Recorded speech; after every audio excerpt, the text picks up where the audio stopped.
Parcel? Talaga mas inuna mo pa ang parcel mo kaysa sa mahalagang araw ng anak mo? Ano? Ganito mo gusto mag-celebrate ng birthday ang anak natin, ha? Walang handa, walang kuryente? Ano ba naman? Kaya pala pigil na pigil ka sa akin na papuntahin si na mama dahil sa ganito. Ako yung napapahiya eh. Iisipin nilang wala akong naibibigay sa pamilya natin. Hindi ko naman sinasadya. Dumating kasi yung mga parcel eh. Magagamit naman natin yun kapag nag 4 years old na si Choy Choy. Dahil para yun sa kwarto niya. Talagang mas inuna mo yung plano kapag 4 years old na siya kaysa ngayong 1 year old siya? Nilaktawan mo pa talaga tong taon niya na to? Hindi ba napag-usapan na natin na tigilan mo na ang pag-order mo? Tantanan mo na yung mga lintik na sale na free shopping na yan. Hindi ka naman yung binibigyan ng discount eh. Dahil binibigyan ka lang niya ng gastos. Ano ba naman? Ano ba? Tigilan mo na yung online shopping mo. Inilulubog lang tayo sa hirap niyang pagiging gastador mo. Ang mga misis ang karaniwang inaasahan sa pagbabudget ng pera sa bahay. Ngunit paano kung siya mismo ang magiging dahilan ng pagkakalubog ng pamilya? Gaya ni Roslyn na sobrang gastador. Binibili ang kahit na anong makikita niya kahit hindi naman niya ito kakailanganin. Dahil din sa gawaing hirap siyang talikuran, papataw sa kanya ang isang parusa. Magagawa niya pa kayang magbago? O dadamahin na lang niya ang sakit na dulot ng itim na kapangyarihan? Mahal, tingnan mo to oh. Ang mura ko lang to nabili. 20% off sila nung binili ko to. 850 original price niya, tapos 680 pesos na lang binayaran ko. Free shipping din kasi. Diba? Ang mura lang. Ano naman yan? Bakit nag-order ka na naman? Hindi bang sabi mo sa akin na iiwasan mo na ang panay order? Para saan ba yan? Magagamit ba natin yan dito sa bahay? Magagamit natin to pagdating ng panahon. Mura na kasi, kaya binili ko na. Alam ko naman na kakailanganin din natin to. Nilalagay ko sa aircon. Basta, malalaman mo na lang kung para saan to kapag kinailangan na. Masasabi mo na lang na buti bumili ako. At least, di ba, nabili siya ng mura lang. Nakatipid ako ng 20% oh. Tapos yung shipping fee pa. Mahal naman. Hindi naman pala yan importante, binili mo pa. Hindi ka nakamura ng 20%. Alam mo nangyari? Napagastos ka lang ng 680 pesos na dapat ipandagdag mo sa grocery. Makakabili na yan ng pagkain ng anak natin eh. O kaya dagdag na sa bayad sa kuryente. Kung hindi naman mahalaga, wag mo nang bilhin. Hindi lahat na nakikita mong sale kailangan mong bilhin. Lalo na kung hindi naman natin mapapakinabangan. Ilan na ba mga gamit ang binili mo online na nakatambak lang naman dyan? Yung binili mong parang kulambo na hindi ko maintindihan, nagamit mo ba? Hindi naman, di ba? Ang mahal pa naman nun. Tapos ang katwiran mo sa akin na mas mahal presyo nun sa mall. Nandun lang yun nakatambak sa kabilang kwarto. Kasama ng mga pinagbibili mong walang kwenta. Yan, dagdag yan dun. Daig mo pang magpapatayo ng museo ng mga useless things eh. Grabe ka naman makapagsabi ng useless things. Hindi ko naman bibili ng mga yan kung hindi kailangan eh. Saka nung binili ko naman yun, naka-sale at naka-free shipping. Alam mo naman na hindi ako gagastos kung walang sale. Saka yung iba naman doon, nagamit na natin ha. Binili ko ang mga yon para in case na kailanganin natin yun. Hindi na tayo mahihirapan maghanap pa. At least, nandyan lang yun sa bahay natin. Ang sinasabi ko lang sa'yo na sana bawasan mo ang pagiging gastador mo. Hindi naman tayo mayaman para magbibili ng kung ano-ano eh. Kung hindi naman kailangan sa bahay, huwag ka na bumili. Huwag kang tumambay sa mga online shop na yan at magpabudol sa mga nagpo-promote ng mga walang kwentang bagay. Kasi sa totoo lang, kakahabol mo sa mga sale na yan, hindi ka nakakatipid eh. Nadadagdagan lang ang gastos natin. Parang sinasabi mo sa akin na huwag na akong maging masaya. Hindi yan ang sinasabi ko. Ang gusto ko lang gawin mo, huwag mong sobrahan ng gastos. Wala pa tayong ipon, mahal. Malapit na mag-1 taon ng anak natin. Anong ipangahanda natin, di ba? Tapos itong bahay, hindi pa to tapos bayaran.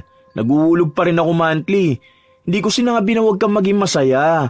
Ang gusto ko maging responsable ka sa paghawak ng pera natin. Kasi hindi natin alam kung hanggang kailan ako sa trabaho ko na to eh. Kung hanggang kailan ako magkakaroon ng pera pantustos sa lahat. Intindi mo naman ako, mahal. Sa hirap ng buhay ngayon, kailangan nating magtipid. Okay, sige. Hindi na lang ako bibili. Total, nagagalit ka naman sa akin eh. Pinapakita ko lang naman yung nabili ko na magagamit din natin. At kung paano ako naging wais sa pagbili ng mga gamit at pag-aabang ng sale. Hindi ko naman binibili kapag wala akong nakikitang sale. Lahat naman kinagagalitan mo, di ba? Okay, sige. Hindi na. Nagpatuloy si Roslyn na mag-inarte kahit pa ilang beses na siyang kinakausap ng kanyang asawa tungkol sa kanilang pagtitipid. Sa susunod na buwan kasi ay sasapit ang kaarawan ng kanilang anak at ang gusto ni Romeo ay magkaroon sila ng salo-salo dahil sakto na uuwi rin ang nakatatanda niyang kapatid galing sa ibang bansa. Nais niyang imbitahan ang mga yon. Napag-usapan na nila ng asawa ang tungkol sa handaan at nakakapagbigay siya ng dagdag na pera para sa magagamit nila. Malaki ang sinasahod ni Romeo kumpara sa mga normal na manggagawa dahil sa mataas din ang posisyon niya. At lahat ng pera niya ay hawak ng kanyang asawa. Wala naman siyang problema kung ang pera na hawak niya ay pamasahe niya lang papasok sa trabaho dahil pinaghahandaan naman siya ni Roslyn. Maalaga sa kanilang pamilya ang asawa. Mabait din ito. Ngunit ang isang katangian na hindi naaalis ni Roslyn ay ang pagiging magastos niya. Kahit na anong pigil ng asawa sa kanya, palaging nangangati ang kanyang kamay para bumili ng kung ano-anong hindi naman nila nagagamit sa pang-araw-araw na buhay. Isang araw, habang nasa bahay si Roslyn at katutulog lang ng anak niya, saka naman dumating ang rider na nagdadala sa kanya ng mga pinamili niya. Yun, sakto, dumating ka na. Kayo na pa kita hinihintay eh. Uy, ayos ah. Ang pogi mo ata ngayon. Bagong gapit ka ah. Oh, baka hindi ko lang napansin kasi ngayon mo lang ulit hinubad ang helmet mo. Magkano nga ulit yan? Wait lang ha. Eto. Sa'yo na sukli. Tip ko na yan. Gusto mo ba ng tubig o juice? Mukhang pawis na pawis ka kasi. Ang init pa naman sa kalsada. Kawawa ka naman. Sandali ha. Kukuha ako. Matapos mabigyan ng inumin ni Roslyn ang rider, dumating naman ang kanyang ina. May dala itong isang plastic na mukhang naglalaman ng pagkain. Oh, ano yan? Bakit ang dami yatang dumating na parcel? Ang laki pa nito oh. Mga nabili ko sa online ma. Umabot kasi ako sa 3.3 sale niya eh. Free shipping pa lahat. Teka, bakit pala kayo napasyal dito ma? Ano yung dala mo? Bumili ako ng pasalubong para sa apo ko. Nasaan pala si Romeo? Nasa trabaho niya, ma. Bukas pa naman day off noon eh. Dito ba kayo matutulog? Hindi, napadaan lang ako dahil siningil ko si Melay Kulot. Ito pala bigay mo kay Choy Choy. Sige, mamaya kakatulog niya lang eh. Magbubukas muna ako ng parcel. Nakatingin lang ang ina ni Roslyn sa kanya habang binibitbit niya ang mga parcel na dumating. Inisa-isang buksan nito ang pinamili niya at doon napansin ng kanyang ina na walang kwenta ang mga yun. Ano ba naman yung mga pinagkakagastusan mo, Roslyn? Akala ko pa naman mga gamit dito sa bahay nyo. O kaya mga gamit para sa birthday ng anak mo. Tingnan mo nga, headband na may daga. Ano ba yan? Para kanino naman yan? Ang cute kaya. Nakita ko to sa TikTok, ma. Tingnan mo. Diba kakaiba siya? Naloloka naman ako sa'yo, Roslyn. Ano bang akala mo sa sarili mo, batang paslet? Kahit nga bata, hindi magsusuot ng ganyang headband. Tapos, ano pa itong isa? Electric wine opener? Talaga ba, Roslyn? Ano naman ang paggagamitan mo nito? Baka akala mo mayaman ka na umiinom palagi ng wine. Pwede naman gamitin yan sa soft drinks, ma. Saka malay nyo, magkaroon kami ng wine, di ba? Sa New Year, magpapabili ako kay Romeo. O kaya sa birthday ng anak namin. Kasi nasabi niya, uuwi yung kapatid niyang galing abroad. Malay mo, magbigay yun ng wine o kaya magdala rito, di ba? Tapos maghahanap sila ng pambukas doon. Makikita nila tong electric wine opener namin. Magagamit naman yan. Kung hindi man sa ngayon, edi sa future. Noong dalaga ka pa, pinuno mo ng basura ang bahay natin sa mga pinagbibili mong walang kwenta. Kahit basura, makita mo lang na sale online, bibilhin mo na. Tapos hanggang ngayon, dala mo pa rin ang ganyan mong ugali. May anak ka na, may pamilya ka na. Hindi ikaw ang nagpapakahirap sa pera, kaya ganyan ka. Maawa ka naman sa asawa mong nagkakandakuba na maibigay lang ang pangangailangan ng pamilya nyo. May anak ka na, Roslyn. May mga binili naman ako para sa kanya eh. Ito ngang glow in the dark na medyas. Diyos ko po, anong gagawin ng anak mo sa medyas na yan? Malamang ipasusuot ko sa kanya sa birthday niya. Saka kapag nag-aaral na siya, pwede niya itong magamit. Yung mga binibili ko, mukha lang kasi itong walang kwenta sa ngayon. Pero kapag dumating na yung araw na kakailanganin na, dun lang makikita yung halaga. Ang hilig mong bumili ng mga bagay na balang araw masisira lang din naman. Tingnan mo ang mga gamit mo nun sa bahay, di ba? Sabi mo magagamit mo sa future. O nasa na ngayon? Nasa basurahan na lahat. Kung hindi na gumagana, sobrang naluma naman na sa taguan. Hindi lahat ng tingin mong magagamit mo bibilhin mo. Tandaan mo, may anak ka na at mabilis lang ang panahon. Kapag yan nag-aral na, mahihirapan kayo niya mag-budget kung wala kayong ibang iniipon kundi ang mga basura mo. Ikaw ang babae, ikaw dapat ang may alam sa pagbabudget. Sus, makaluma na yung ganyan, Ma. Stereotyping. Stereotyping ka dyan. Akala mo naman alam mo ibig sabihin yan. Basta, pinagsasabihan kita ngayon dahil alam ko ang ugali mong pagiging gastador. Buti sana kung may isaysay ang binibili mo kaso wala namang pakinabang. Makita mo lang na sale, hala, sige, bilhin na kasi magagamit naman kapag kailangan. Tapos itatambak na lang hanggang sa mabulok na. Sayang na ang pera. Sa halip na makatipid dahil nga sale, napagastos naman dahil hindi naman gagamitin.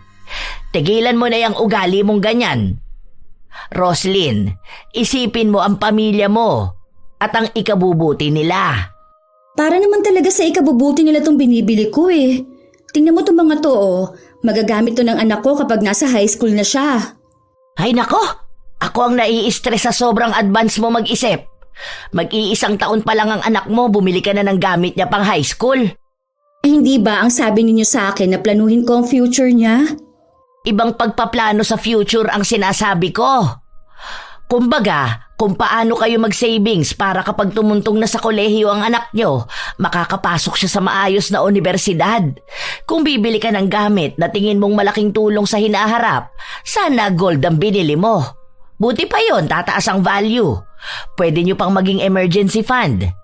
Ay ang mga gastos mo, hindi mo naman yan maibebenta ng mas mahal kapag dumating ang araw.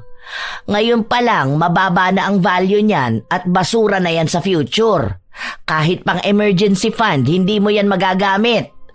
Dahil sino bang gustong bumili ng walang kwentang bagay, ha? Maliban sa'yo. Si Mama naman Kasiyahan na nga lang din to ng tao.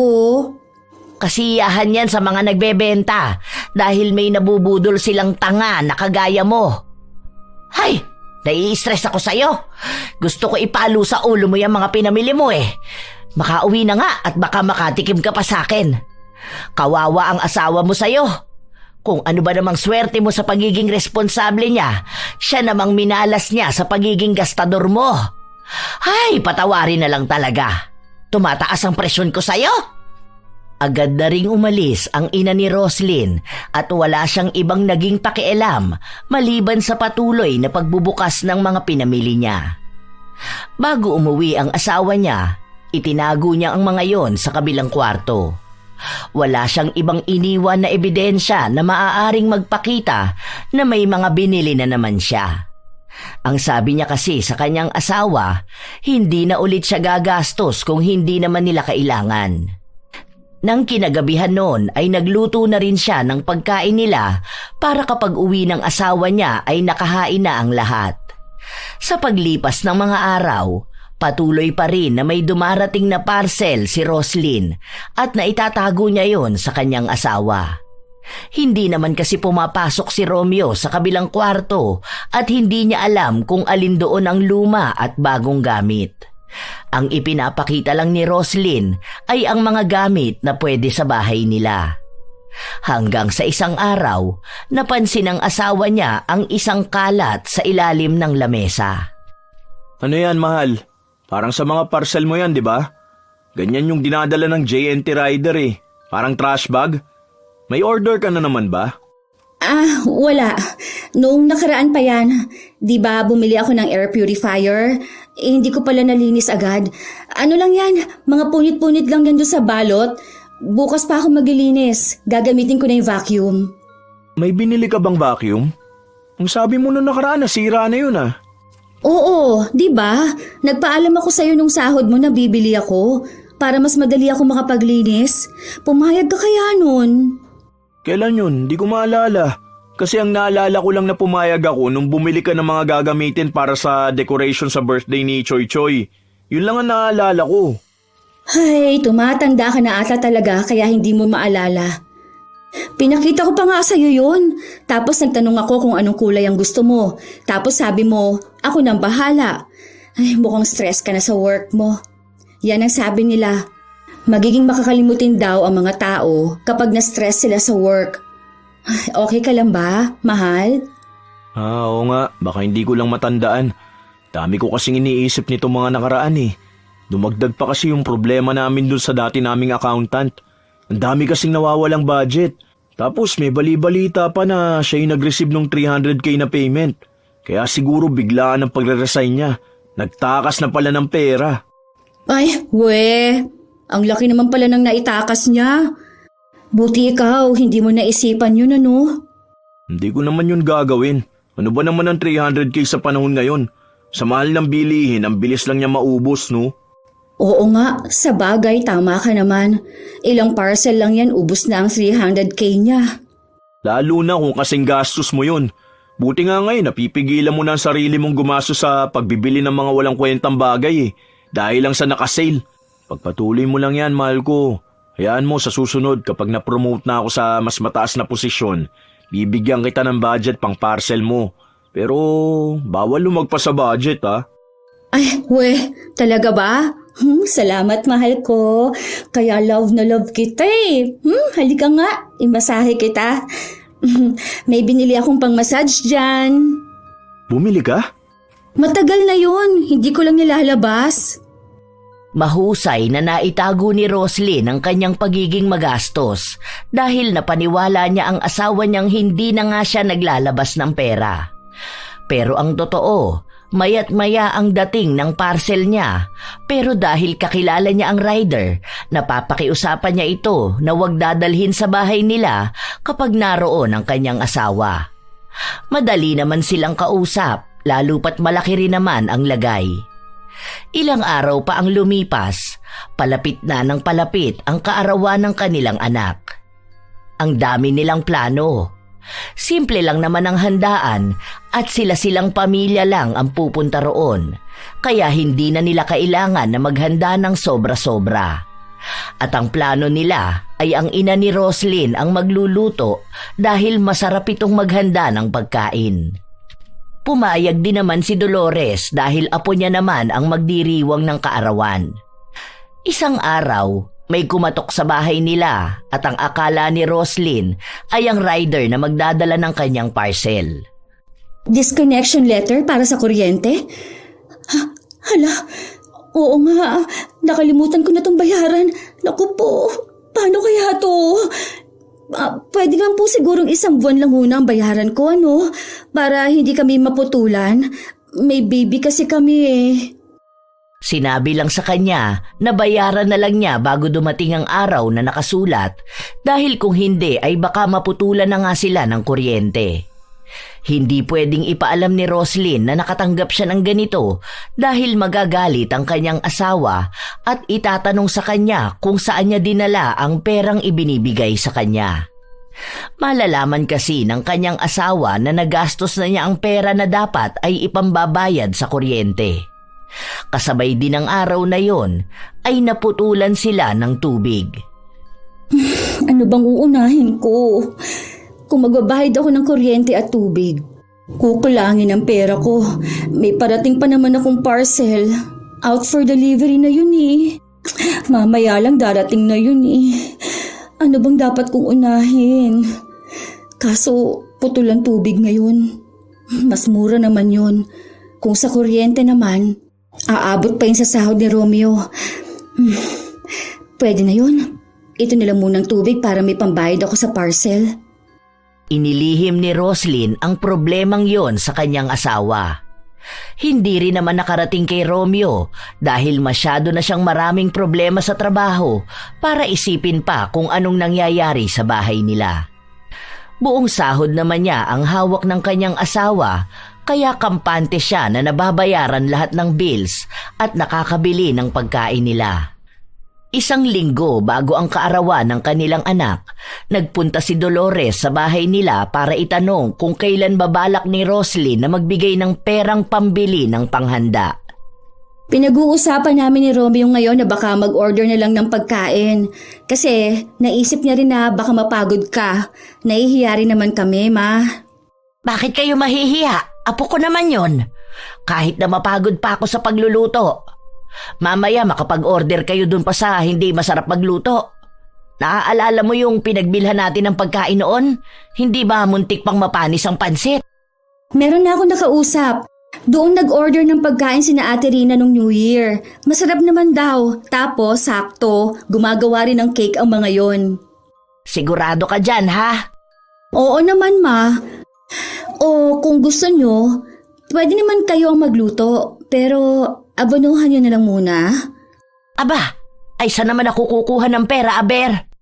Utang ka muna kay kuya. Sige na.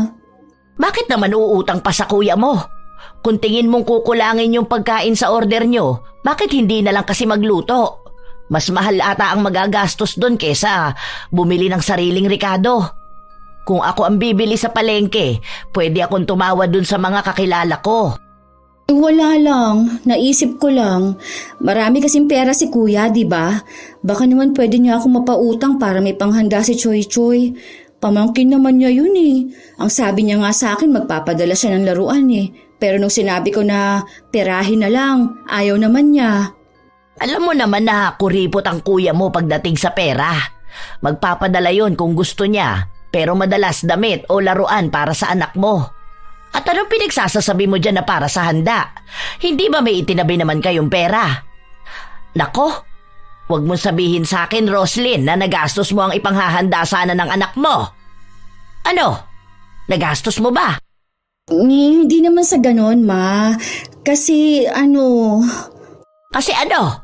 Kasi may parcel ka na naman parating. Talagang uunahin mo pa ang gastos sa parcel na yan kaysa sa handa ng anak mo? Ano na lang ang sasabihin ng mga kamag-anak ni Romeo? Anak naman, ilang beses na kitang kinausap tungkol dyan sa mga walang kwentang gastos mo, hindi ba? Alam na ba ni Romeo yan? Hindi nga, ma. Huwag mo na lang sabihin sa kanya. Gagawan ko na lang ng paraan to. Tulungan mo na lang akong umutang kay kuya. Babayaran ko naman yun eh. Malapit na kasi ang sahod ni Romeo. Kaso, mauuna yung birthday ng anak namin eh. Hindi pwede ang ginagawa mo. Dapat lahat ng nangyayari sa bahay na to, alam ng asawa mo. Hindi yung nagpapakahirap siya sa trabaho para mabigyan man lang ng maganda at maayos na handa ang anak nyo. Tapos, ikaw, ginastos mo lahat sa mga walang kwentang gamit. Grabe ka naman, ma. May kwenta naman yun ah. Tingnan mo nga, bumili ako ng bagong display dito sa bahay, tapos mga gamit sa kusina. May kwenta na pala sa'yo yung mga ganyan? Sige ka, yung mga display na yan, mangangata nyo ba yan sa birthday ng anak mo? Anong ihahanda mo sa mga bisita nyo? Yung mga aesthetic na platong walang laman, ha? Kasi doon napunta ang budget para sa birthday ni Choy Choy. Simpleng handaan lang naman, ma. Iutang mo na lang ako, babayaran na lang kita. Ay nako, ayoko ng mga ganyang utang na yan. Malamang tatanungin ako ng kuya mo kung saan ko dadali ng pera. At kapag sinabi ko na sa'yo ko ipapahiram, magagalit yun. Dahil alam na niyang kinukonsinti kita sa gastos mo. At kapag sinabi ko naman na para sa birthday ng pamangkin niya, malamang tatawagan nun ng asawa mo. Wala rin. Malalaman din ni Romeo. Oh, paano mo ngayon ipapaliwanag sa asawa mo na pinambayad mo ng parcel mo yung pera? Aber, sige nga. Anong sasabihin mo, ha? Tapos madadamay pa ako na alam ko na pala ang ginagawa mo tapos kinakampihan pa kita. Tulungan mo naman ako, ma. Ako ang anak mo eh. Dapat lang nakakampi kita. Ay hindi, walang kampihan dito. Kung pwede nga lang na ako nang magsabi sa asawa mo nitong problema mo na to eh. Alam kong excited na yun sa birthday ni Choy Choy. Ewan ko ba dyan sa kakatihan ng kamay mo? Kung bakit hindi yan mapirme at mapigilang magpipindot ng kung ano-ano online para walang gastos na darating. Bahala ka sa buhay mo. Hindi kita hahanapan ng uutangan. Gumawa ka ng paraan. Kung gusto mo, isanla mo yung ATM ng asawa mo. Naisanla ko na nga eh. Ayaw naman magpadagdag. Abay, kung hindi ka nga naman... Ay, nanginginig ako sa inis sa'yo, Roslyn. Sinasabi ko sa'yo, tatama tong palad ko sa mukha mo. Talagang isinanla mo pati yun? Ibig sabihin, walang kaalam-alam ang asawa mo na wala na pala kayong pera, tapos may mga utang ka pa? Habang pinapagalitan ni Dolores ang kanyang anak, may kumatok sa pinto. Nang buksan nila, rider yon na magdadala na naman ng mga pinamili ni Roslyn. Cancel mo na yan, hindi niya yan babayaran. Tapos sa susunod na may mga order tong babae na to, huwag niyong dadalhin. Napapagastos siya sa ganyan. Hindi pwede, ma. Baka mamaya maban yung account ko eh. Platinum pa naman na ako. Aba nga naman, may nalalaman ka pang platinum dyan ano? Wala ka na nga maipanghanda para sa birthday ng anak mo? Ikaw, umalis ka na, hindi na niya kukunin yan. Kung hindi ka aalis, ihahampas ko sa helmet mo ang ulo ng babaeng to. Balak na sanang bayaran ni Roslyn ang parcel niya pero natakot ang rider kaya umalis ito. Pero alam naman niyang bukas din ay ibabalik sa kanya yon. Hindi na tumigil ang kanyang ina sa pagtatalak. Wala itong pakialam kahit pasabihin sa kanya ni Roslyn na naririnig sila ng mga kapitbahay nila dahil kahit naman ang mga yon, alam ang halos araw-araw na pagdating sa kanya ng mga parcel. Nanatili si Dolores sa bahay ni na Roslyn hanggang sa sumapit ang gabi. Siya ang nag-aalaga sa kanyang apo at awang-awa siya rito dahil sa maaaring nakakalungkot na kaarawan nitong darating. Ilang sandali pa ay dumating na si Romeo. Kinakabahan si Roslyn dahil baka biglang magsalita ang kanyang ina at isumbong ang napag-usapan nila. Oh, ma, nandito ka po pala. Kanina pa kayo? Oo, kaninang umaga pa. Nagluto na pala ako ng pagkain nyo. Sige na, mukhang pagod na pagod ka eh. Ako na ang magbabantay kay Choy Choy. Kumain na po ba kayo? Oo, kanina pa. Pauwi na rin naman ako. Napasyal lang ako rito para dalawin ang taba Choy Choy na baby na to. At para itanong na rin sa asawa mo kung kailan ko makukuha ang budget para dun sa iluluto ko. Okay po. Naibigay naman na po ba? Mamaya na natin pag-usapan yan, mahal. Tara na, kumain na muna tayo. Nakahain na dun oh. Akin na nga tong bag mo. Ano ba yan? Pawis na pawis ka naman. Ay, grabe kasing siksikan kanina sa jeep eh. Wala talagang masakyan. Akala ko nga mamaya pa ako makakauwi. Mabuti na lang nakasiksik ako. Sakit nga ng paa ko, grabe. Kalahati lang yata ng puwet ko nakaupo eh. Grabe, kawawa ka naman Romeo. Mas maganda sana kung bibili ka na ng motor mo kaysa nakikipagsiksikan ka sa jeep. Dagdag pa yan sa oras mo eh. Sa halip na nagpapahinga ka na sa bahay nyo, maghihintay ka pa ng matagal para lang makasakay. Tapos kapag binalas ka pa, halos kalahati na lang ng puwet mo ang nakaupo. Yan na nga po ang susunod na plano, ma. Papatapusin lang muna tong birthday ni Choy Choy. Tapos po, saka ako kukuha ng hulugan ng motor. Konting tiis lang po. Talaga kasing di pa po bayad tong bahay eh. Ayoko naman po na magpatong-patong ang hulugan ko. Baka wala na akong maibigay para dito sa bahay. Grabe ka talaga Romeo. Sana yan din ang naiisip ng asawa mo ano? Yung para sa pamilya nyo at hindi para sa kalat at walang katuturang gamit. Ha? Anong ibig mo sabihin, ma? Wala yan, mahal. Alam mo naman ang mga matatanda kung ano-ano mga pinagsasabi, di ba? Para lang sa mga mag-asawa na advice, ganun. Ay, tara na, kain na tayo. Kain na pa ako, nagugutom eh. Hinintay kasi talaga kita eh. Hubarin mo na lang muna itong uniform mo para hindi ka matuyuan ng pawis. Ang sarap ng luto ni Mama. Mabilis na nalihis ni Roslyn ang isipan ng kanyang asawa sa mga pinagsasabi ng kanyang ina. Habang kumakain sila, bigla na namang nabanggit ni Romeo ang tungkol sa perang gagamitin para sa handa ng kanilang anak. Nasamid pa nung una si Roslyn pero agad din siyang nakainom ng tubig. Oh, okay ka lang ba? Oo, munti ka nang lumabas sa ilong ko yung kanin. Ano, kumusta naman ang work mo? Okay na ba yung problema nyo dun sa may katrabaho nyo na nagtakas ng pera? Bakit iniiba mo ang usapan? Kanina ka pa pabalik-balik ng tanong dun sa nagtakas ng pera. Pero hindi mo sinasagot yung tanong ko tungkol sa ipapaluto kay Mama. Wala, nagtatanong lang naman ako. Saka yung sa ipapaluto natin kay Mama, di ba? Napag-usapan naman na natin yun. Bukas ko pa maibibigay sa kanya yung pera eh. Saka sa Monday pa naman yun eh. Ilang araw pa naman oh. Iniisip ko kasi baka biglang magastos ni Mama yung pera. Di ba? Kung bukas naman siya bibili, ang aga pa. Baka masira lang. Napag-usapan naman namin yun ni Mama kanina. Basta yung sakto lang ay ipapaluto mo ha. Yung sa atin lang. Kasi ang pupunta sa birthday ni Choy Choy si Mama, Papa, Ate at yung bunso kong kapatid. Tapos sa inyo naman si Mama, tapos si Cheska, pupunta rin kamo. Pero kapag tapos pa ng klase niya, tayo-tayo lang naman eh.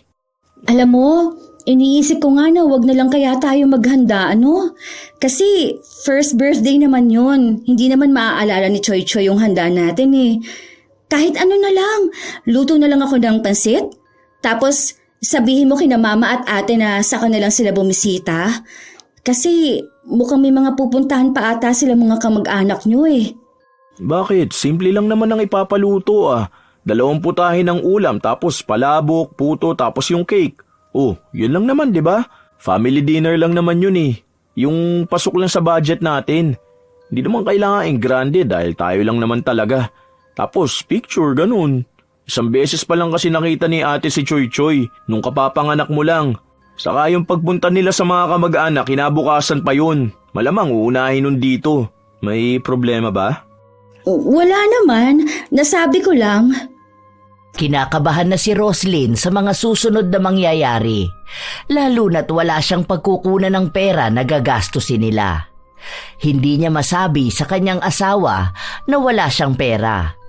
Ayaw naman din siyang tulungan ng kanyang ina kahit na halos magmakaawa na siya. Ang katwiran ni Dolores, dapat si Roslyn ang gumawa ng paraan para maresolba niya ang problema na siya rin naman ang may dahilan. Pili ang mga taong nilalapitan ni Roslyn. Yun lang mga tao na hindi nakakausap ang asawa niya. Pero wala ni isa sa kanila ang may kakayahan na pautangin siya ng halaga na kailangan niya. Hanggang sa may isa siyang kakilala na napakiusapan niya pero kalahati lang ang kayang maipautang sa kanya. Sige, okay na yan. Salamat ha. Ibabalik ko to next month. Promise ko yan, tutubuan ko pa. Basta kahit na anong mangyari, wag na wag mong babanggitin to kay Romeo ha. Alam ko naman na hindi kayo nag-uusap ng asawa ko. Tapos, wag ka mag-chat sa akin. Hawak kasi nun ng account ko eh. Ako na lang mismo ang pupunta sa'yo rito kapag babayaran na kita. Promise talaga to, hindi to tokis. Babayaran kita. Dahil kalahati lang ang nautang ni Roslyn, kailangan niyang tipirin ang handa. Dahil nanay naman niya ang magluluto at bibili ng mga rekado, alam niyang kaya yung pagkasyahin. Pero hindi muna ibinigay ni Roslyn ang pera dahil nagbabaka sakali siya na may mahanap pa siyang ipandadagdag. Dumating ang araw na walang pasok ang asawa niya at nanatili lang ito sa kanilang bahay. Lapit na birthday ng baby Banchoy-choy namin na yan ah. Ang bilis ng panahon. Parang kailan lang sumisipa ka pa sa tiyan ng mami mo. Tapos ngayon mukha na namin ang sinisipa mo. Sa susunod niyan, magiging magala na yan. May pagagalitan na tayo dahil kung saan-saan nagpupunta. Yun na nga eh. Tapos kung magkakaroon pa siya ng ading, no? Ading agad? Baby pa natin yan eh. Siyempre, hindi pa naman ngayon. Di ba ang plano natin may 5 years gap sila? 4 years pa yun eh. Pero baka hindi pa sure. Biglang masundan agad. Ano ba? Huwag mo nga akong kilitiin. Ayan, nakikisali pa sa kulitan si Batchoy-choy na yan. Ano ba, mahal?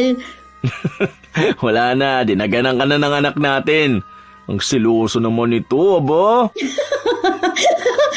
Huwag daw muna kasi sa ading dahil gusto niya pa rin maging baby natin. Ikaw kasi, ang kulit mo.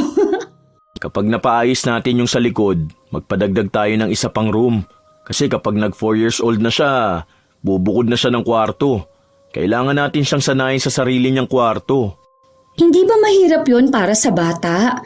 Pwede naman siguro yung kahit na 7 or 10 years old na siya bumukod ng higaan sa atin.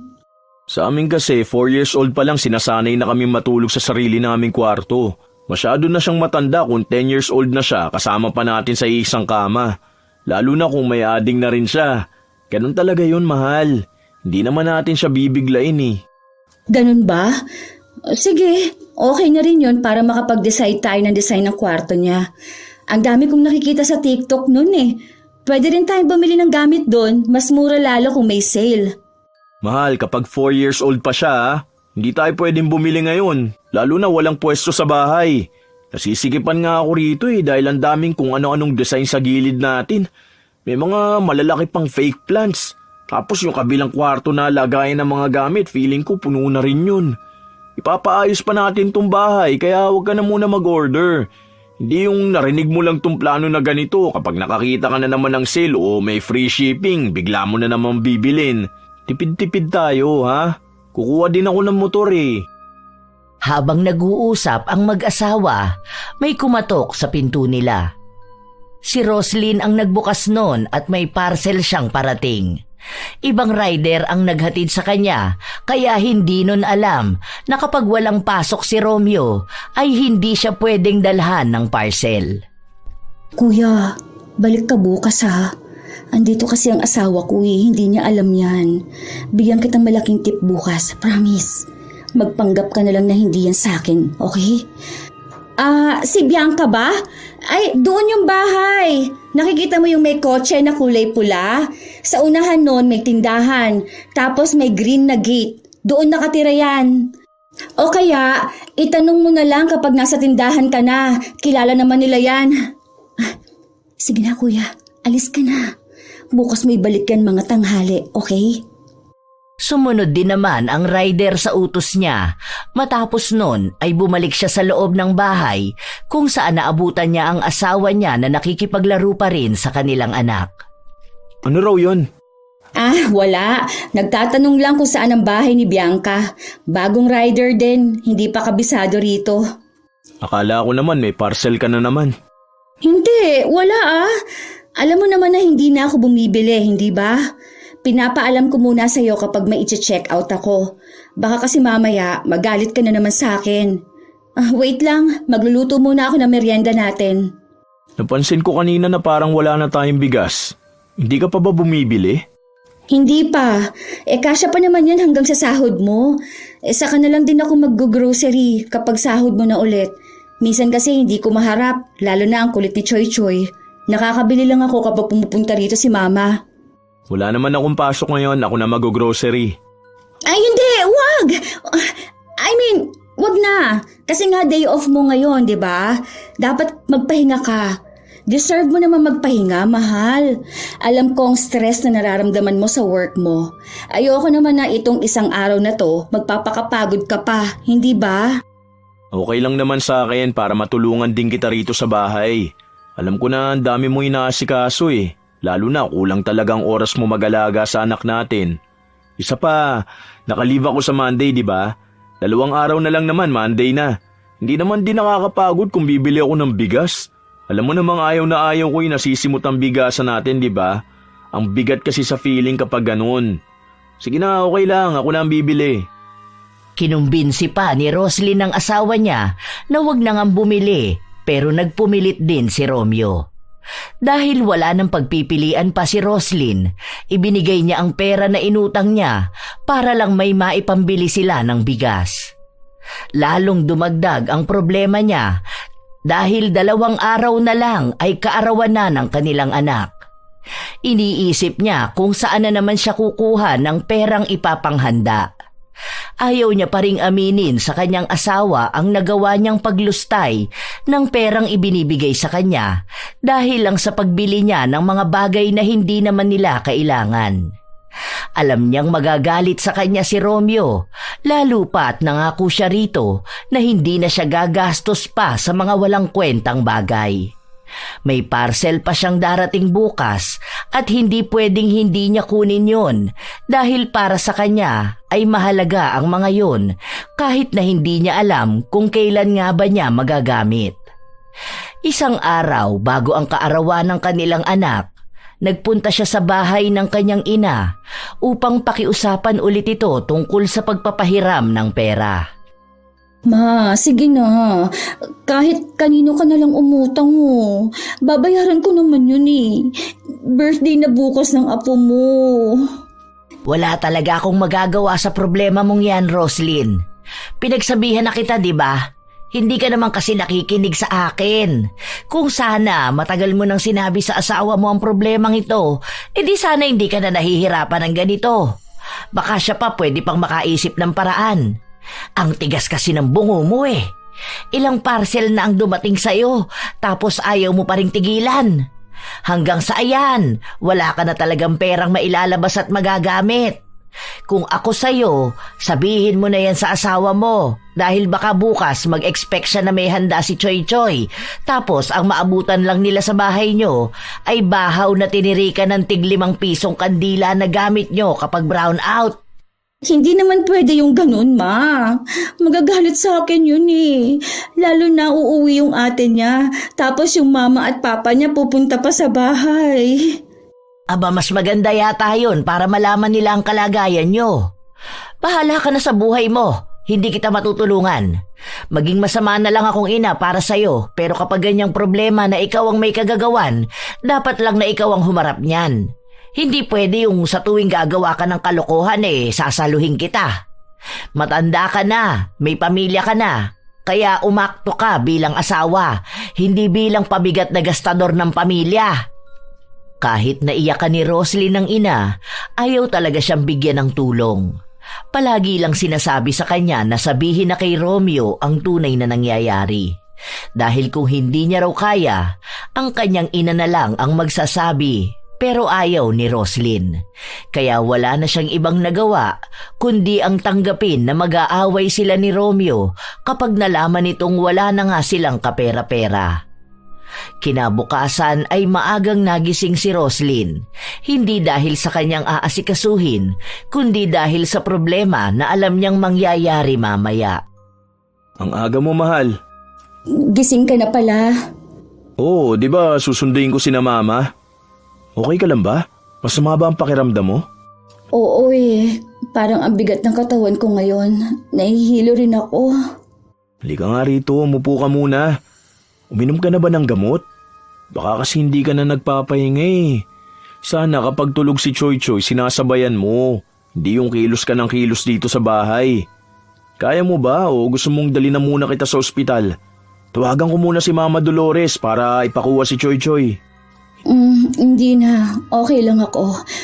Dito na lang muna tayo sa bahay. Oo nga, gusto ko magpahinga. Huwag na lang kaya muna nating ituloy ang birthday ni Choy Choy ngayon. Hindi ko alam kung makakakilos ako eh. Hindi ka naman kikilos ngayon dahil yung pagkain si Mama Dolores naman na magluluto. Tapos wala namang kailangan na design eh. Wala namang ibang bisita tapos mamayang gabi pa makakarating sina ate. Iniisip ko kasi na baka hindi ko sila maasikaso at di ko sila maharap, di ba? Ano ka ba? Bakit iisipin mo ang pag-aasikaso sa kanila? Hindi ka naman kasambahay, mahal. Kakain lang tayo. Kung anong nasa lamesa, yun ang kakainin natin, di ba? Nakahain na yun eh. Sasandukin na lang nila yun. Magpahinga ka na lang muna. Inom kang gamot pagkatapos mo mag-almusal, ha? Sandali lang, magluluto muna ako. Ang akin lang kasi, nakakahiya naman sa kanila, di ba? Minsan na nga lang sila dumalaw sa atin. Huwag kang mahiya, maiintindihan nila kung hindi mo sila masyadong mahaharap. At di nila kailangan asikasuhin. Alam nilang may anak tayo at mahirap talaga mag-alaga ng bata. Sige na, huwag ka na magpaka-stress dyan. Ayos lang yan. Dahil mairaraos natin ang birthday ni Choy Choy. Mukhang magkakatotoo ang pagpapanggap ni Roslyn na may lagnat siya. Hindi na siya makapagsalita at hindi niya makuha ang tamang pagkakataon para sabihin sa asawa na wala naman talagang handa ang anak nila. Nanatili sa loob ng kwarto si Roslyn habang iniisip kung anong gagawin niyang palusot mamaya. Mabilis umandar ang oras, kaya pabilis din ng pabilis ang kaba sa kanyang dibdib. Hanggang sa sumapit ang hapon, napansin niyang nagbibihis na ang kanyang asawa. Katatapos lang din itong paliguan ng kanilang anak at isinuot sa bata ang bagong damit nito. Aalis na muna ako, mahal. Puntahan ko lang sina mama sa hotel nila. Kaya mo na ba muna rito kay baby? Oh, sure ka na ba? Oo, iniintay na nila ako eh. Nag-chat na rin ako kay Mama Dolores. Sinabi ko na dali nila yung food bago mag 6 p.m. para makakain na tayo. Babalik din kasi ng hotel sina Mama bandang 9 p.m. kasi pagod sila sa biyahe. Kung sabihin mo kaya na magpahinga na muna sila, huwag na muna sila magpunta. Sayang naman yung pinahanda natin, di ba? Yung sakik, anong oras ba dadalhin yun? Baka mahuli pa yun ha. Tawagan mo na at sabihin mo i-deliver na nila ngayon. Sige na, alis na ako. Wala na talagang kawala si Roslyn. Hindi na niya nasabi sa kanyang asawa na wala na silang hihintaying handa. Habang hindi mapakali si Roslyn sa kanyang problema, sumabay pa na naputulan sila ng kuryente.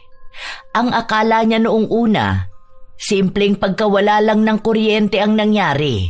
Pero nang mapansin niyang meron namang ilaw sa kabilang bahay, nagtaka na siya at naabutan niya ang mga nagpuputol ng kuryente. Sige na po, kahit bukas nyo lang kami putulan. Birthday ng anak ko ngayon oh. Alam nga namang wala kaming kuryente, di ba? Maawa naman po kayo. Kahit na anong pakiusap ni Roslyn, hindi siya pinakinggan. Dahil lang sabi sa kanya, ay alam naman niya na magkakaputulan na ng araw na yon. Sana raw ay nagbayad na siya. Nagpatong-patong na ang problema niya. Hindi na niya alam kung anong dapat gawin. Dahil dumidilim na, ang ibig sabihin ay parating na rin ang asawa niya kasama ang pamilya nito. At ang maaabutan nila ay walang kuryente at walang handa. Nagsindi si Roslyn ng kandila para magsilbing liwanag nila. Dahil mainit, umiiyak na rin ang kanyang anak at kahit na anong paypay niya, halos nagwawala na ito. Hanggang sa dumating na nga ang kanyang asawa. Ano nangyari? Bakit wala tayong kuryente? Nagkaroon ba ng problema? Naputulan tayo. Anong sabi mo? Naputulan tayo? Sorry. Hindi ako nakapagbayad ng kuryente. Ano? Paano nangyari yun? Nakalimutan mo ba? O bakit hindi mo sinabi sa akin para ako na lang ang nagbayad? Ano ba naman yan, mahal? Alam mo naman na birthday ng anak natin ngayon at pupunta si na mama, di ba? Nandiyan na ba si na Mama Dolores? Hindi naman siya makakapunta dahil hindi naman ako nagpaluto sa kanya. Wala akong naibigay na pera sa kanya eh. Nagastos ko yung pera. Ipinambayad ko ng parcel. Parcel?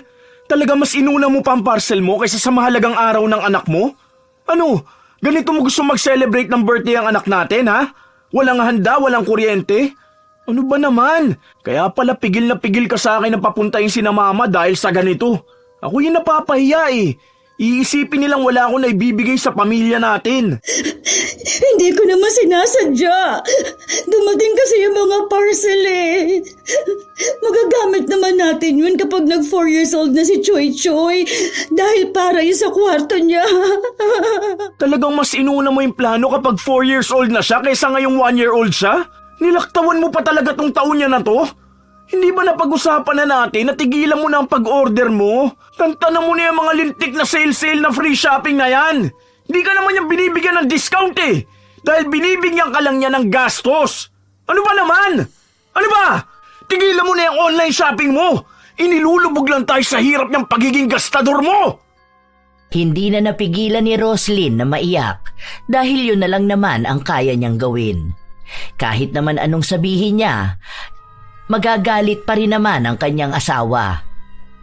Inawat na lang si Romeo ng kanyang ate at sinabi na wala na rin namang magagawa ang galit at away nila. Nangyari naman na raw na magastos ang pera at pwede nilang pag-usapan yon ng silang dalawa lang. Gusto pa rin ng ate ni Romeo na ituloy ang kaarawan ni Choy Choy at siya na lang ang sasagot nun. Dahil walang kuryente sa bahay nila, doon muna sila sa hotel magpapalipas ng gabi. Naaawa rin kasi sila sa bata na hindi makakatulog sa mainit at malamok na gabi.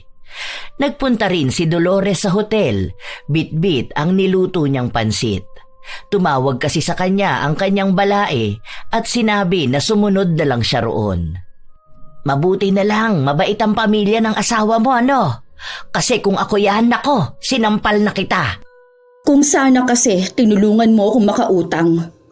Aba, sa akin pa napunta ang sisi ha. Kung sana pinigilan mo yung kaka-order mo, edi sana may kuryente pa kayo.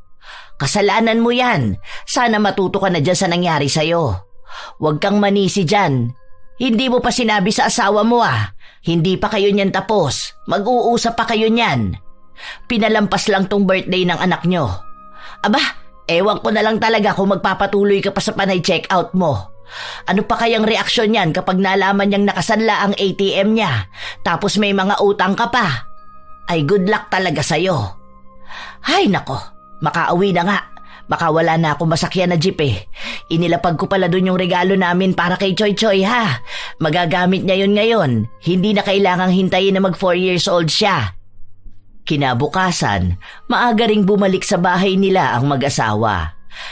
Dahil wala silang pera para maipakabit ang kuryente, nag-abot ang ate ni Romeo. Ayaw niya pang tanggapin yun nung una dahil nahihiya siya. Hindi sila sinanay ng mga magulang nilang umaasa sa kapatid, pero dahil kailangan nila ng tulong, kaya kinuha niya rin yun. Hindi sila nagkikibo ang mag-asawa hanggang sa nakauwi sila sa bahay. Hindi rin muna pumasok sa trabaho si Romeo dahil gusto niyang pag-usapan nila ang mga nagiging padalos-dalos na paggastos ng kanyang asawa nang hindi niya alam. Sabihin mo na lahat. Ano pa mga pinagkakautangan mo? Baka magulat na lang ako, may dadakip na sa yung pulis dito. Mag-order ka na magagamit mo sa kulungan. Mukhang magagamit mo yung sa future. Baka may sale sila. Sorry na nga. Hindi ko kailangan ng sorry na yan. Ang tinatanong ko kung ano pang mga utang mo. Yung doon kay Linda, tapos yung nakasanla mong ATM. At talagang isinanla mo pang ATM ko Ayos yan. Kulang na lang isanla mo na tong bahay natin para may pambayad ka sa parcel mo. Ano ba nangyari Akala ko pa naman tinigilan mo na talaga yan. Sinusubukan ko namang tigilan Hindi naman na ganun kalaki ang binibili ko. Nakalimit na yun.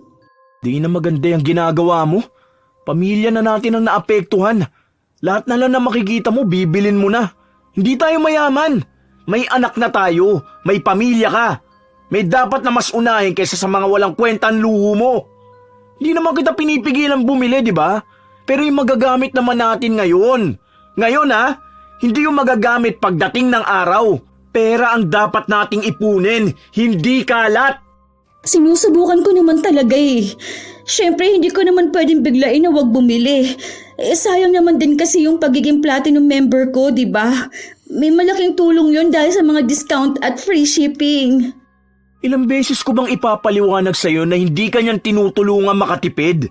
Tinutulungan ka lang gumastos. Tingnan mo, may naitulong ba yung pagiging platinum member mo para makabayad tayo ng bills, Natulungan ka ba niyan para makapaghanda kahapon? Hindi naman, di ba? Hindi yan nakakatulong sa'yo at sa pamilya natin. Pasakit lang ang dala niyan. Akin ang cellphone mo.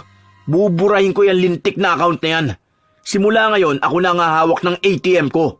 Ako na magbabayad ng bills, ako na rin ang magbabudget ng gasto sa bahay para maunti-unti ko mabayaran yung mga utang mo.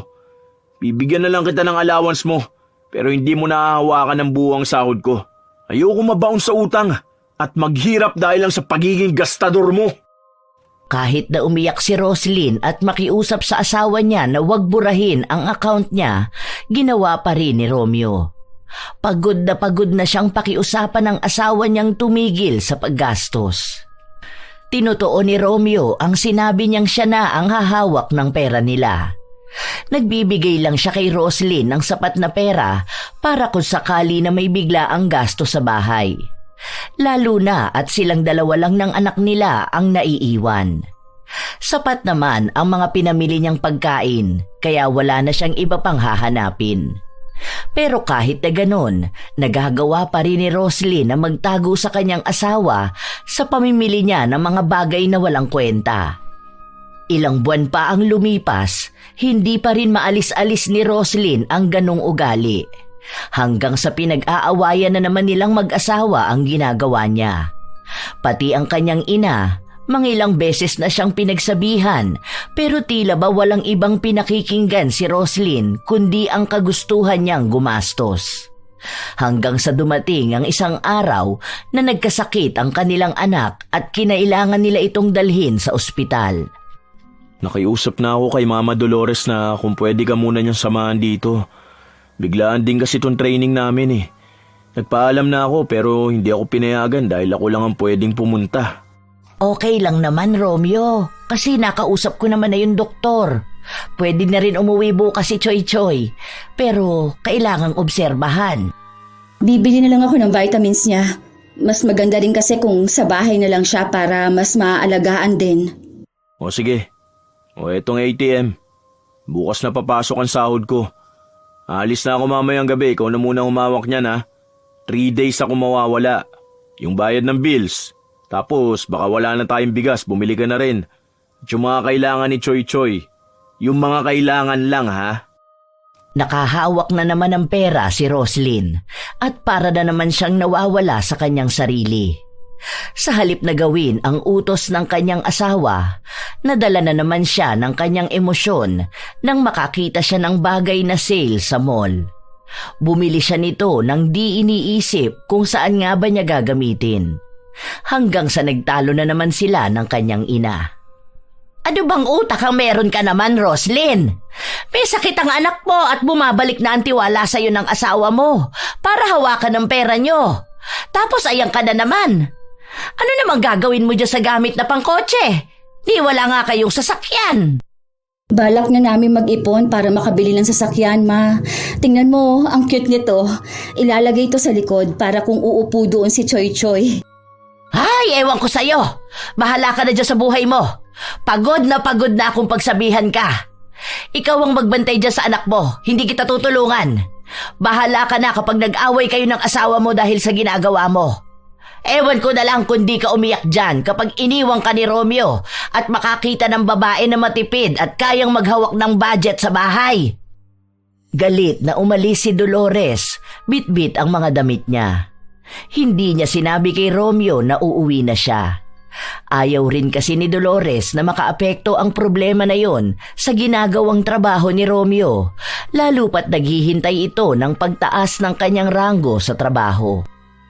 Ilang araw pa ang lumipas, araw-araw nang nagtatalo ang mag-asawa dahil sa patuloy na gastos na ginagawa ni Roslyn.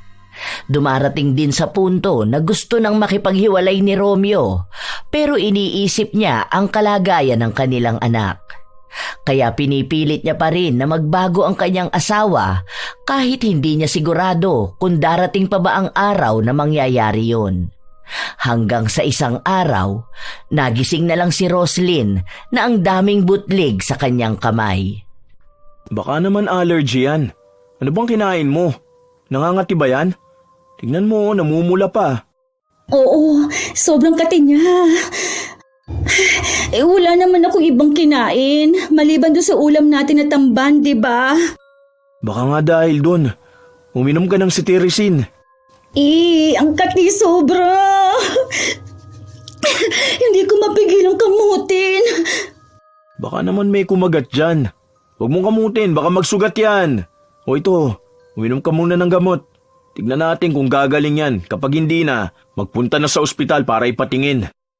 Walang nagbago sa nararamdaman ni Roslyn. Sa halip na gumaling ito, mas lalo pang lumala hanggang sa hindi na siya makahawak pa dahil nangangati ito at natatakot din si Romeo na baka mahawa pa ang anak nila. Dahil hindi naman pwedeng si Romeo ang mag-aalaga sa anak nila, pinakiusapan na naman niya ang biyenan niyang bantayan si Choy Choy at kung pwede na doon na lang muna siya sa bahay nila manatili. Dahil wala silang ibang maaasahan kundi siya lang. Sa halip daw na magbayad sila sa kukuning yaya, kay Dolores na lang sila magbabayad. Hindi naman tumanggi si Dolores. 1 buwan na ang lumipas. Kahit na anong gamot ang ipahid nila, walang epekto ito kay Roslyn. Pakakainin ko muna ang anak mo tapos kumain ka na rin, ha? Ay, nagsabi pala si Romeo na late siyang makakauwi ngayon dahil may inaasikaso raw siya sa opisina nila.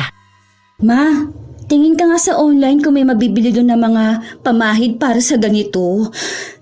Ang lala na kasi nitong nasa kamay ko, hindi na rin ako makahawak masyado ng cellphone. Dali na, ma. Tapos kapag maganda yung review, order mo ko. Aba, talagang hindi mo gustong tigilan ng pagiging gastador mo, no? Alam mong dapat na gawin? Huwag lang yung mga butlig sa kamay mo ang gamutin mo. Huwag yung pangangati na dulot niya ng problemahin mo. Alam mo ang mas malala na problema mo? Ang pagiging makati ng kamay mo sa pagbili ng mga walang kwentang bagay. Baka kaya ka nagkakaganyan dahil kailangan mong bigyan ng leksyon. Subukan mong isipin ang ibang bagay sa buhay mo. Huwag kang magpakakulong sa gastos. Sana malaman mo na may iba pang mas masayang bagay kaysa sa pagbubukas ng parcel. Matagal na ring hindi nakakagasto si Roslyn sa mga pagbili niya ng mga walang katuturang gamit. Dahil hindi niya masyadong mahawakan ang kanyang cellphone, kaya wala siyang ibang nakikita na mag-uudyok sa kanya sa pagbili. Habang tumatagal, pakiramdam niya ay lumulungkot din ang buhay niya. Yon ang pinakamahabang panahon na hindi siya nakagastos. Wala siyang binubuksan na parcel at yon ang gustong-gusto niyang gawin. Dahil paano nga ba niya magagawa yon kung kahit sarili niya, hindi niya mahawakan dahil sa nangyayari sa kanyang kamay. Habang walang pasok si Romeo, nasa kwarto siya kasama ang kanyang asawa. Papasalo ko na lang tong bahay. Tapos kukuha tayo nung upa na kahit maliit lang, swak naman sa budget natin. May nakita na akong bahay pero hindi kasya lahat ng gamit natin . Lalo na yung mga pinagbibili mo na nasa kabilang kwarto. Mahalagang gamit lang ang bibit-bitin natin. Paano naman yung mga gamit ko na yun? Sayang naman yun. Magagamit natin yun pagdating ng araw. Saka, bakit may pasasalo tong bahay? Diba, malapit naman na itong mabayaran ng buo. Hindi nakakayanin kung babayaran pa natin to kasi may nakausap na akong doktor na pwedeng tumingin dyan sa kamay mo. Mukha kasing seryosong sakit na yan. Malaking halaga yung magagamit. Baka taon pa ang abuti natin sa pag-iipon kung sabay-sabay lahat ng gastos natin. Wala naman tayong ipon. Lahat puro labas ng pera. Wala tayong dagdag na income. Kaya naisip ko na sakripisyo na lang muna tong bahay. Saka na lang ulit ako kukuha kapag magaling ka na. Baka doon pwede na ulit makapag-ipon. Kung makakaipon na nga talaga. Huwag na nating iwan tong bahay.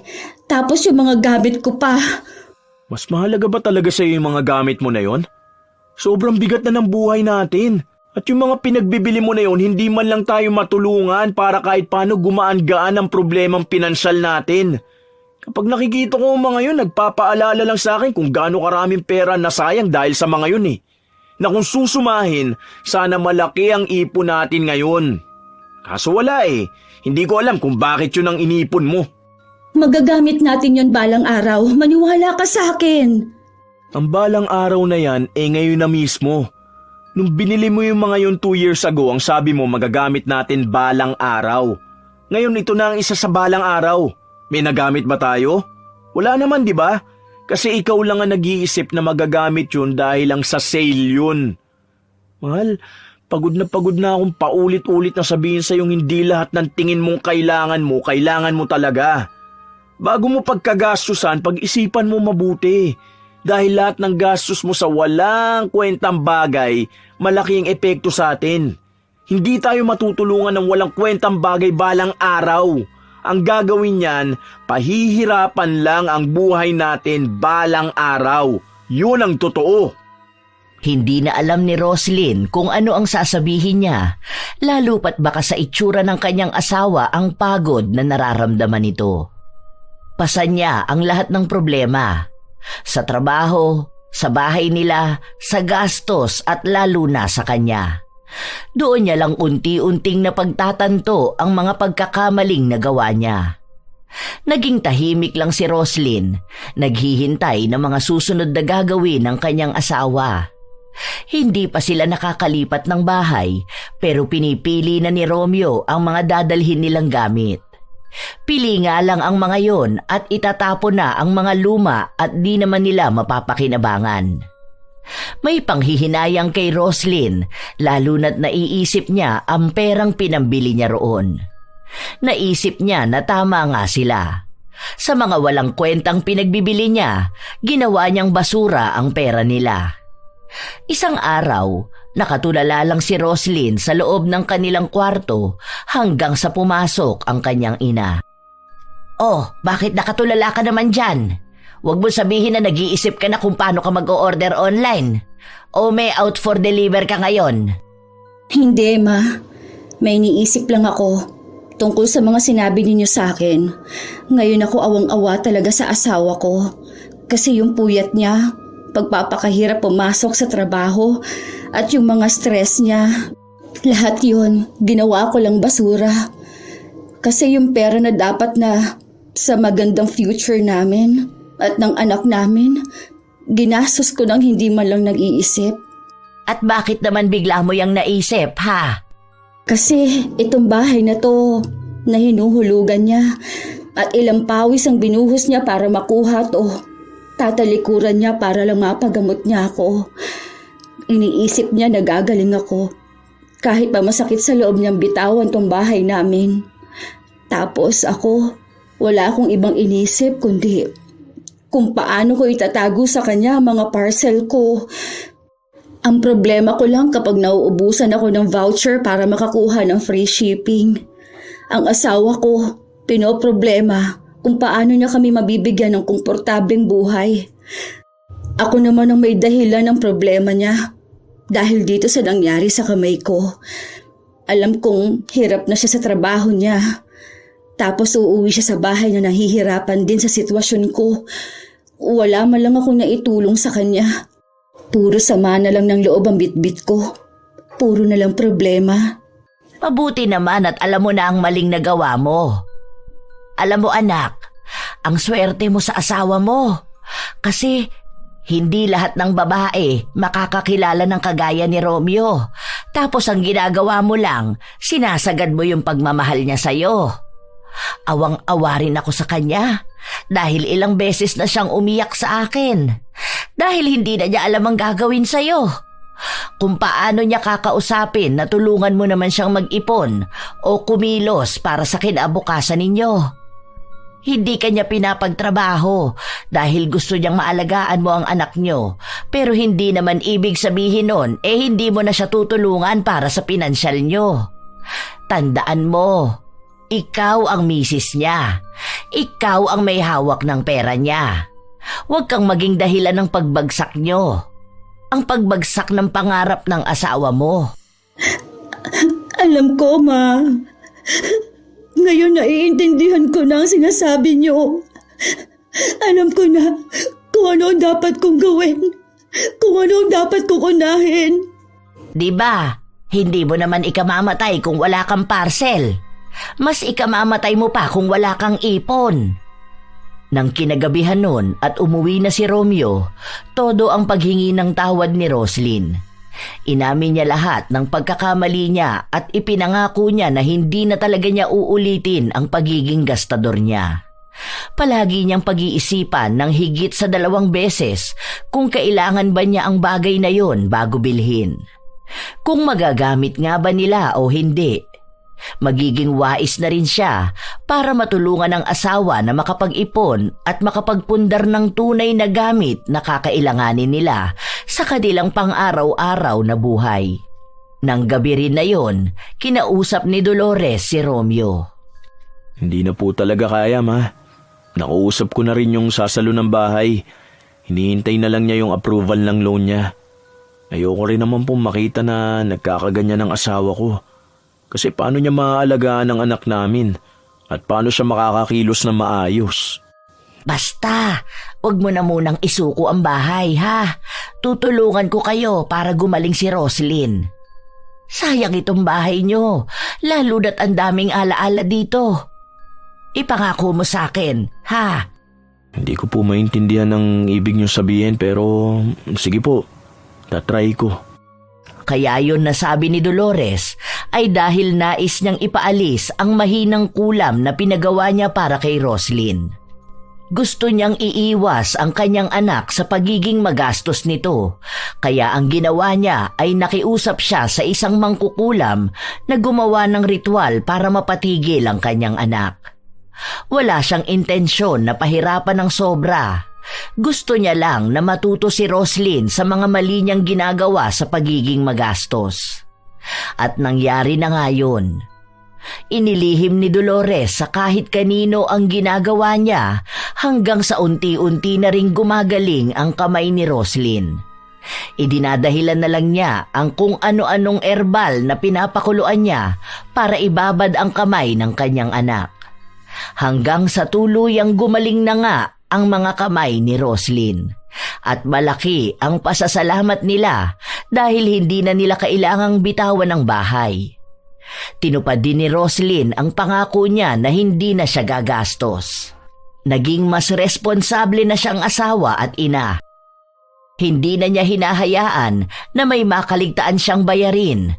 Bumibili na rin siya ng pangangailangan sa bahay nila at tinitipid niya lahat para may maitabi sila. Minsan, kapag nakakakita siya ng mga paninda online, hindi na niya pinapansin ang mga yon. Ayaw na niyang maulit ang minsang pagkakamali na nagawa niya.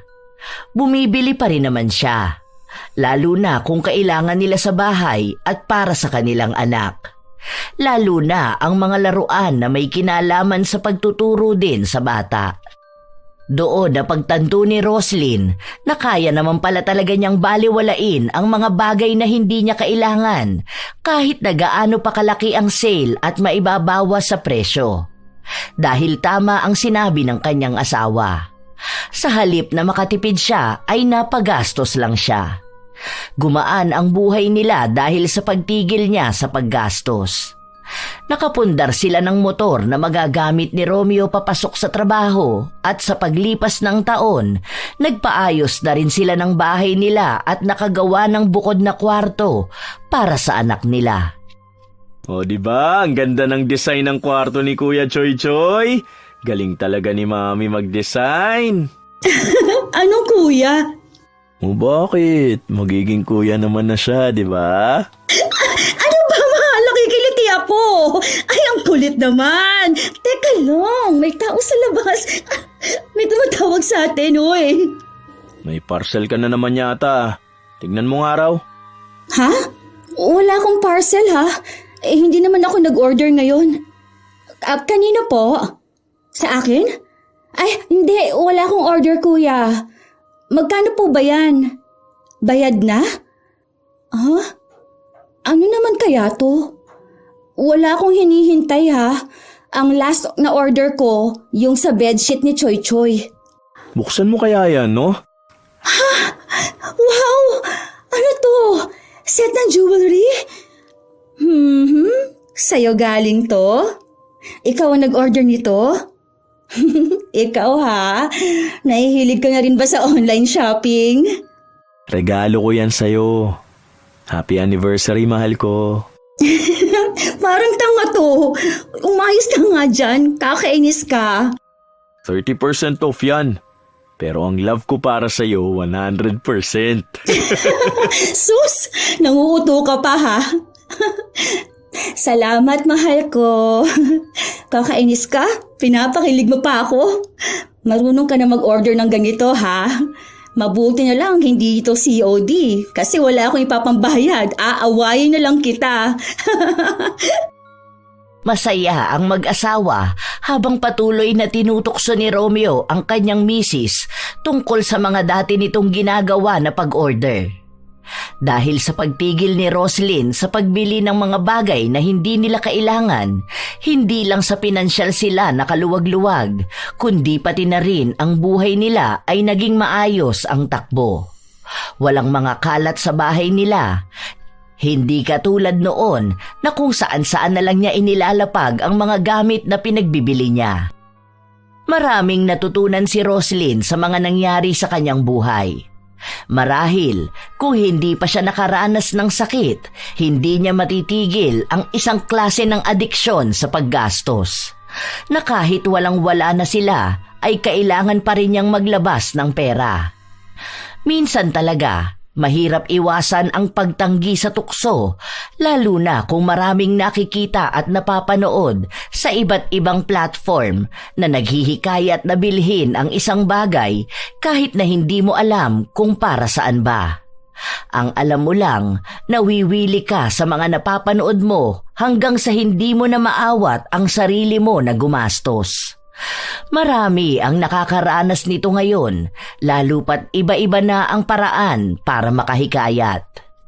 Ang nakakalungkot na parte ay ang pag-aakala na malaki ang natitipid mo sa pagbili ng bagay na yon, na ang katotohanan naman pala ay napapagastos ka lang talaga. May iba na hirap pigilan at may iba naman na sinusubukan ng talikuran ang ganong gawain. Hindi naman masama ang bumili at gumastos para sa bagay na nais, pero iayon ito sa sitwasyon ng buhay at sa pinansyal. Huwag gawing bisyo ang paggastos na kahit wala nang matira sa iyo at sa pamilya mo ay nagpapatuloy ka pa rin. Sa huli, ang pera ay hindi lamang para sa pansamantalang aliw ng pagbili, kundi para sa pangmatagalang seguridad ng pamilya at ng sarili.